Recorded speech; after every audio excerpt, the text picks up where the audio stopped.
Hello dreamers, welcome to my class. And friends, आज की जो ये क्लास रहेगी मोस्ट इम्पॉर्टेंट टॉपिक पे है कंस्ट्रक्टिविज़म, जो कि मोस्ट इम्पॉर्टेंट टॉपिक रहता है टीचिंग एग्ज़ाम के लिए अगर आप प्रिपेयर करें या फिर बीएड एग्ज़ाम्स के लिए। चलिए स्टार्ट करते हैं।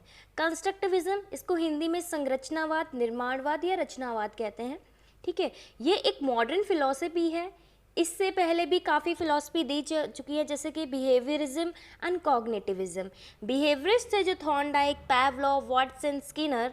ठीक है, इनका मानना था कि learning bring change in behaviour, और ये जो प्रोसेस होता था वो ट्रेडिशनल लर्निंग होती थी, जिसमें जो लर्नर का रोल है, जो स्टूडेंट का रोल है, एज अ पैसिव लर्नर होता था। उनको कोई ज़्यादा कुछ नहीं करना होता था, उनको ज़्यादा ध्यान भी नहीं देना। वो जो रिसीव करेंगे उसी को रिवाइज करेंगे, प्रैक्टिस करेंगे एंड देन रिप्रोड्यूस करेंगे।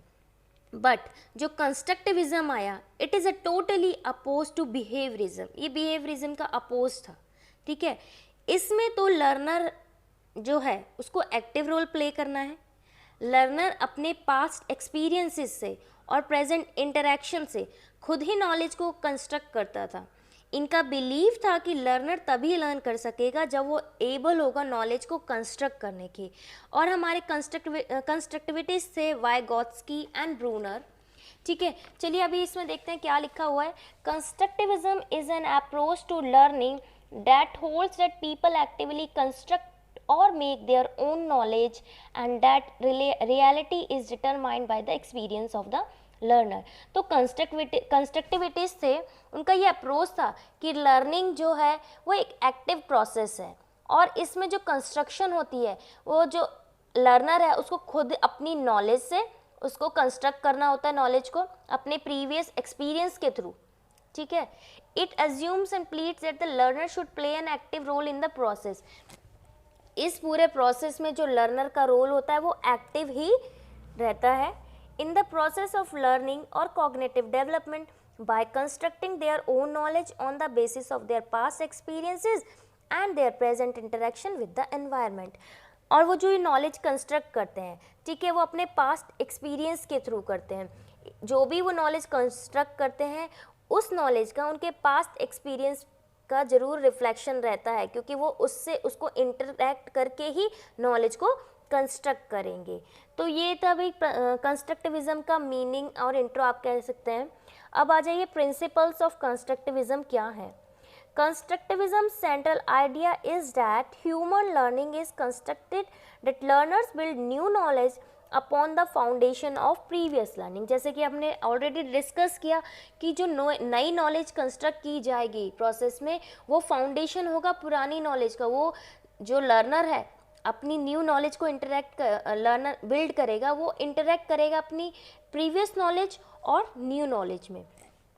The prior knowledge influences what new or modified knowledge an individual will construct from new learning experience।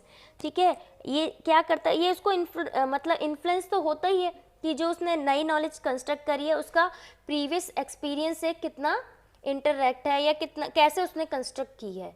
ये हो गए हमारे principles of constructivism. Principle of constructivism के कुछ पॉइंट्स और हैं, मैं आपके साथ डिस्कस कर देती हूँ।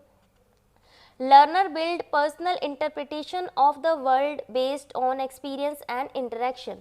लर्नर जो भी इंटरप्रिटेशन करता है वो अपने एक्सपीरियंसेस और इंटरेक्शन के बेसिस पे ही करता है। It takes time to learn. देखिए, कंस्ट्रक्टिविज्म में ऐसा नहीं है कि आपको जो सिखा दिया बस आपने वो ही रटना है। इसमें नॉलेज खुद से बिल्ड करनी है अपने पास्ट एक्सपीरियंसेस, तो ये टाइम टेकिंग प्रोसेस है। Learning is an active process in which the learner use sensory input and construct meaning out of it. Learning एक ऐसा एक्टिव प्रोसेस है जिसमें लर्नर को अपने सेंसरी इनपुट्स का यूज़ करना है ताकि वो नई नॉलेज को कंस्ट्रक्ट कर सके। Learning is both an active and reflective process. Learning active भी है और जो वो लर्न करता है वो रिफ्लेक्ट भी होती है, क्या सीखा उसने। ठीक है, learning is a developmental process of accommodation, assimilation or rejection to construct new conceptual structures, meaningful representation और न्यू मेंटल मॉडल्स। ठीक है, लर्निंग एक डेवलपमेंट प्रोसेस है किसका, अकोमोडेशन और असिमिलेशन, जो वो करता है, रिजेक्शन करता है, कंस्ट्रक्ट करता है न्यू कंसेप्चुअल स्ट्रक्चर्स को। ओके, ये हो गए प्रिंसिपल ऑफ कंस्ट्रक्टिज्म। आप नोट करना चाहते हैं या स्क्रीनशॉट लेना चाहते हैं तो आप इसको ले सकते हैं। चलिए, इसके बाद आ जाते हैं फीचर्स ऑफ कंस्ट्रक्टिविज्म। देखिए, फीचर्स ऑफ कंस्ट्रक्टिविज्म, एक second. Knowledge will be share between teachers and students. Knowledge जो शेयर की जाती है वो टीचर्स और स्टूडेंट्स के बीच में की जाती है। Teacher and student will share authority. Teacher और स्टूडेंट्स आपस में अथॉरिटी शेयर करते हैं। The teacher role is one of the facilitator और गाइड। कंस्ट्रक्टिविज्म प्रोसेस में टीचर का रोल होता है एज अ फैसिलिटेटर और एज अ गाइड का ही होता है। Learning groups will consist of small number of heterogeneous students. Learning groups जो होते हैं इनमें छोटे छोटे ग्रुप्स होते हैं और सारे ही स्टूडेंट्स हेटेरोजेनियस होते हैं, आपस में अलग। ठीक है, अब देखिए goal of constructivism classroom. Constructivism classroom बनाने के गोल क्या थे? To provide experience with the knowledge constructivist process student determine how they will learn. तो जो उनको एक्सपीरियंस होता है, ठीक है, to provide experience with the knowledge, constructivist होते हैं वो प्रोसेस करते हैं कि उन्होंने क्या याद किया। ठीक है, to encourage ownership and a voice in the learning process. Students, क्योंकि देखिए ये स्टूडेंट सेंटर प्रोसेस है तो इसमें वॉइस किसकी रहेगी? स्टूडेंट की रहेगी। उनको एनकरेज किया जाता है कि वो वॉइस बने, ठीक है, खुद से ही कंस्ट्रक्ट करें और बोलें। To increase the use of multiple modes of representations.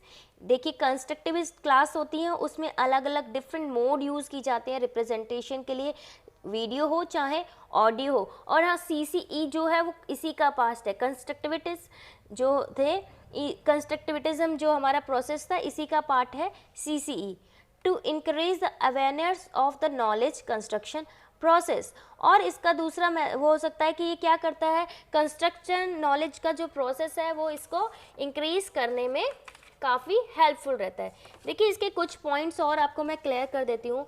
Implication of constructivism in relation to learner, teacher and teaching learning process. इसके इम्प्लीकेशन क्या थे कंस्ट्रक्टिविज्म के एक टीचिंग क्लासरूम में? देखिए कंस्ट्रक्टिविज्म का मेन फोकस था कि नॉलेज को कंस्ट्रक्ट करना है, ना कि सब कुछ डायरेक्टली लर्नर को सिखाना है जैसे कि ट्रेडिशनल क्लासरूम में होता था। वहाँ टीचर आता था, आपको सारे इम्पॉर्टेंट टॉपिक सारे सब कुछ वही क्लियर कराते थे, आपको खुद से कुछ नहीं करना होता था। ठीक है, इनका मेन फोकस रहता है कि स्टूडेंट एक एक्टिव पार्टिसिपेशन में रहे, ना कि पैसिव रेसिपेंट बनकर जैसे कि ट्रेडिशनल लर्निंग में होता था या बिहेवियरिज्म में किया जाता था। ठीक है, इसमें स्टूडेंट्स को खुद से ही मीनिंग और नॉलेज को कंस्ट्रक्ट करना होता है अपने क्लासरूम में। उसका खुद का काम होता है कि वो अपनी नॉलेज को कंस्ट्रक्ट करे खुद से। इनका मानना था कि स्टूडेंट तभी सीख सकते हैं जब उन्हें कंस्ट्रक्ट और डिस्कवर करने के लिए छोड़ दिया जाए। ठीक है, उनको फ्रीडम दी जाए खुद से कंस्ट्रक्ट करने के लिए। कंस्ट्रक्टिविज्म कई एम्फासिस करते थे कि डिस्कवरी द नॉलेज पर वर्क करे।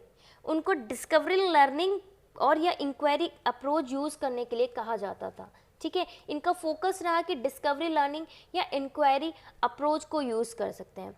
तो guys this is all about this video constructivism. Hope आपको ये टॉपिक अच्छे से क्लियर हुआ हो।